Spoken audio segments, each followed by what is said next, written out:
Occasion ఏదైనా location ఎక్కడైనా తెలుగువారి వేడుక అంటే ఆలివ్ మిఠాయి ఉండాల్సిందే. ఆంధ్రప్రదేశ్ రాజధాని అమరావతి నిర్మాణానికి సంబంధించి పనులు శరవేగంగా, నిర్ణయాలు అంతే వేగంగా తీసుకున్నటువంటి పరిస్థితి ఇప్పటివరకు మనం చూస్తున్నాం. ముఖ్యంగా అమరావతిలో నిర్మాణాలు చేపట్టేటువంటి క్రమంలో ఏపీసీఆర్డీఏ పేరు ఎక్కువగా వినిపిస్తుంది. అయితే ఏపీసీఆర్డీఏతో పాటు ఇప్పుడు అమరావతి డెవలప్మెంట్ కార్పొరేషన్ కూడా యాక్టివేట్ అయింది. అసలు అమరావతి డెవలప్మెంట్ కార్పొరేషన్ ఏంటి? వాస్తవానికి అమరావతిలో జరుగుతున్నటువంటి అన్ని పనుల్ని మనం 3 దశలుగా, 3 విభాగాలుగా మనం చూడాల్సినటువంటి పరిస్థితి ఉంటుంది. ఏపీసీఆర్డీఏ అంటే మొత్తం రాజధాని ప్రాంత అభివృద్ధికి సంబంధించినటువంటి ప్రణాళిక మొత్తం చూస్తుంది.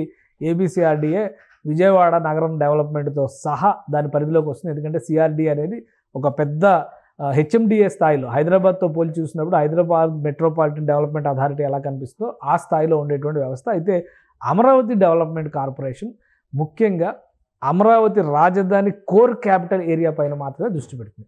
ఈ నేపథ్యంలో ఒకసారి మనం చూద్దాం అమరావతి కోర్ క్యాపిటల్ ఏరియా పరిధి ఎంతవరకు ఉంటుంది, ఎలా ఉంటుంది. ఇప్పుడు రకరకాల నగరాలు, అనేక 9 నగరాలు ఇక్కడ కనిపిస్తాయి అనేటువంటి చర్చ జరుగుతున్నటువంటి నేపథ్యంలో అమరావతిలో ఉండేటువంటి 9 నగరాల్లో అడ్మినిస్ట్రేటివ్ క్యాపిటల్గా చెప్పినటువంటి ఇదే సీడ్ క్యాపిటల్ ఏరియా. అంటే సీడ్ క్యాపిటల్ ఏరియా అనేటువంటి మాట అంటే ఇదే కోర్ క్యాపిటల్ ఏరియా. మరి ఒక భాషలో చెప్పాలంటే రాజధాని నగర ప్రదేశం కింద మనం దీన్ని చూస్తాం.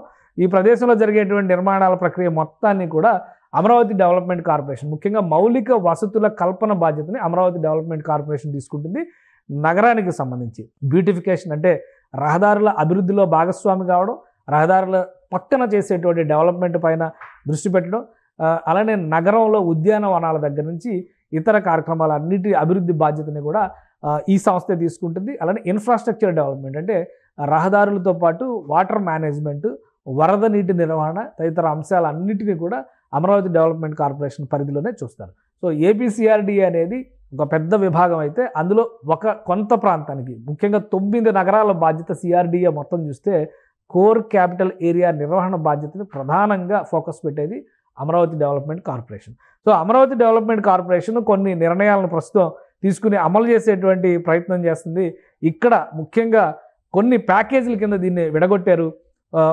జోన్ 10, జోన్ 12, జోన్ 12A ఈ ప్యాకేజీలకు సంబంధించినటువంటి నిధులు ఇచ్చేటువంటి కార్యక్రమాన్ని, టెండర్లు ఫైనల్ చేసేటువంటి కార్యక్రమాన్ని ఏపీసీఆర్డీఏ ఏపీ అమరావతి డెవలప్మెంట్ కార్పొరేషన్కి అప్పగించింది. ఈ నేపథ్యంలో 1487 కోట్ల రూపాయలకి సంబంధించినటువంటి ప్రాజెక్టులు, అంటే ఇక్కడ మనం ఒకసారి గమనించవచ్చు, 1487 కోట్ల రూపాయల పరిధిలో చేసేటువంటి మందడం, నవలూరు, ఐనవోలు, అలానే కృష్ణాయపాలెం, కురుగల్లు ఈ ప్రాంతంలో అమరావతిలోకి ఉండేటువంటి రహదారి వ్యవస్థ మొత్తాన్ని కూడా డెవలప్ చేయడానికి కావాల్సినటువంటి టెండర్లని కాల్ఫర్ చేసింది అమరావతి డెవలప్మెంట్ కార్పొరేషన్. అలానే జోన్ 2కి సంబంధించి 2949 కోట్ల రూపాయలకి సంబంధించిన టెండర్లను కూడా కాల్ఫర్ చేసింది. అవి నిడమర్రు, కురుగల్లు, నవలూరు. ఇందులో కూడా మౌలిక వసతుల కల్పనే ప్రధానమైన ఫోకస్గా ఉంటుంది. ఇక 12A జోన్ 12Aకి సంబంధించి చూస్తే కనుక 2159 కోట్ల రూపాయల పనుల్ని నిడమర్రు, కురుగల్లు పరిధిలో, ఇందులో 2 రకాల అంశాలు ఉన్నాయి. రహదారి వ్యవస్థ డెవలప్మెంట్ ఒకే ఆస్పెక్ట్ అయితే, మరోవైపు ఫ్లడ్ వాటర్ మేనేజ్మెంట్, వరద నీటి నిర్వహణ అనేది చాలా ముఖ్యమైనటువంటి అంశంగా అమరావతి ప్రాంతంలో, ఎందుకంటే ఫ్యూచరిస్టిక్ సిటీగా ప్లాన్ చేస్తున్నటువంటి నేపథ్యంలో అమరావతి పరిధిలో అసలు డ్రైనేజ్ వ్యవస్థ లేదు.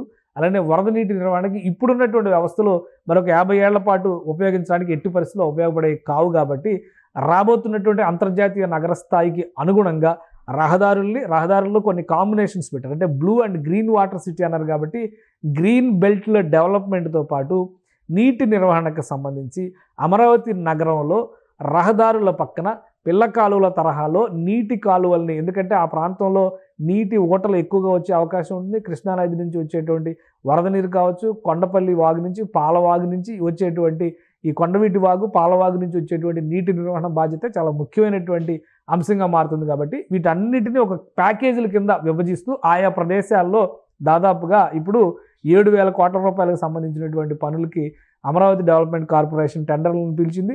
వీటన్నిటిని ఫైనల్ చేసిన తర్వాత పనులు ఆయా జోన్ల వారీగా పనులు మొదలు పెడతారు. అంటే అమరావతి నగరానికి సంబంధించి ప్రతి పనిని కూడా మాస్టర్ ప్లాన్లోనే ప్యాకేజ్ రూపంలో విభజించారు.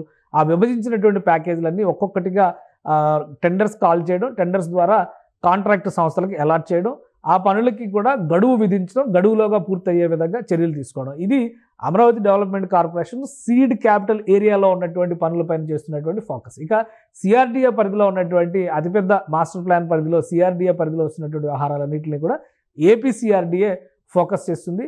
సో కీ ఏరియాగా చెప్పేటువంటి కీలకమైనటువంటి రాజధాని ప్రాంతంగా చెప్పేటువంటి నగర ప్రాంతంలో బాధ్యతల నిర్వహణకు సంబంధించి మౌలిక వసతుల కల్పనకు సంబంధించి అమరావతి డెవలప్మెంట్ కార్పొరేషన్ టెండర్ల ప్రక్రియను ప్రారంభించింది. కాబట్టి ఫిబ్రవరి నెల ఆఖరిలోపు ఇవన్నీ కూడా ఫైనల్ అవుతాయి. Internal road system development, internal water management, internal drainage system development పైన కూడా ఫోకస్ పెట్టడానికి ఇంకా మరికొన్ని టెండర్స్ పిలవాల్సి ఉంటుంది. ముఖ్యమైనటువంటి 3 ప్యాకేజీలు జోన్ 10, జోన్ 12 అలానే జోన్ 12A ఈ మూడింటికి సంబంధించి తాజాగా అమరావతి డెవలప్మెంట్ కార్పొరేషన్ టెండర్లను పిలిచింది. అతి త్వరలో ఇవి క్లోజ్ అవుతాయి. ఇవి క్లోజ్ అయిన తర్వాత కాంట్రాక్ట్ సంస్థలు ఆయా ప్రాంతాల పరిధిలో వరద నీటి నిర్వహణ, రహదారుల డెవలప్మెంట్ అలానే ఇతర మౌలిక వసతుల కల్పన పైన దృష్టి పెట్టడానికి మార్గం సుగమమవుతుంది. సుమన్ టీవీలో మీ పర్సనల్ అండ్ బిజినెస్ ప్రమోషన్స్ కోసం కింది నెంబర్కి కాంటాక్ట్ చేయండి.